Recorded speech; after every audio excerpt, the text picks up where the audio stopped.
samen met grans blomifala ota live lo here. Then at born met mam blomifala.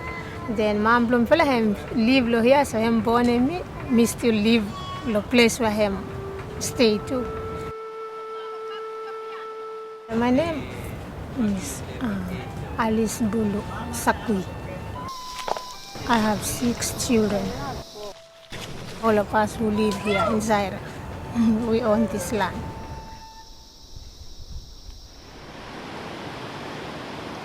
Zara, where Bulu and her family live, is a tiny, remote community in the Solomon Islands, a group of over 1,000 small islands in the southern Pacific Ocean. The sea and the forest are the people's lifeline. Local ones, people just go to gardens, blomifala, the forest or the sea, the mifala collecting moketa. But communities like Bulu's are not the only ones with their eyes on the rich forest resources.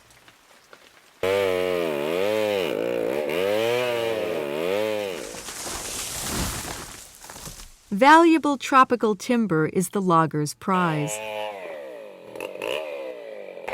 destroying swaths of virgin forest, perhaps forever. Logging of the country's forests, largely by commercial companies supplying the growing global demand for hardwood, is changing not only the landscape, but also a whole way of life for the island's people.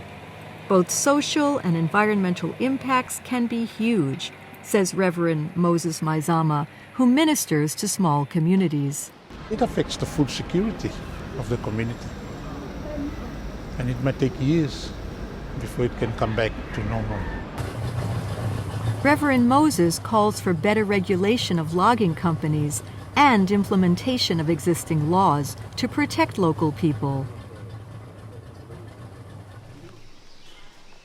One chief who steadfastly resists such temptation to sell out the land rights to loggers is Bulu's uncle and chief of Zara, Bishop Green Gino. The land is not thing to be sold. Doesn't matter we are not rich, but we have to depend on the land for the future of our generation. Where should they go if we destroy the land? He has come up with a scheme to protect both the forest and provide people with an income from their natural resources. First step, he's declared a part of the forest next to the village a conservation area. People can take from this part of the forest only what they need. Any family can go to that community preserve areas. Choose one trees to cut and sell them for their school fees to help the family. Just take the one that you need. Don't just destroy the small ones so that you can harvest for next year or so on. So they are sustainable.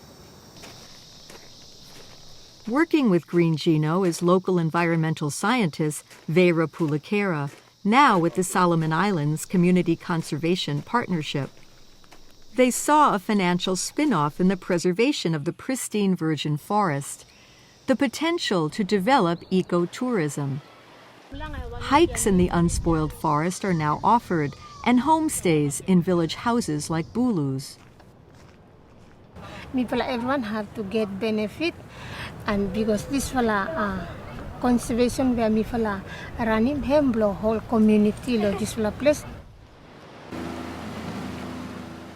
The United Nations Forum on Forests, or UNFF, encourages governments and international donors to support small-scale ventures like this, the aim of which is to establish long-term sustainable alternatives to logging.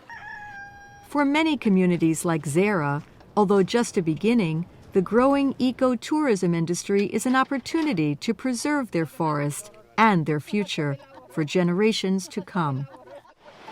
I'll never sell out the land because people are important and land is important for the future. I will never do that one until I die.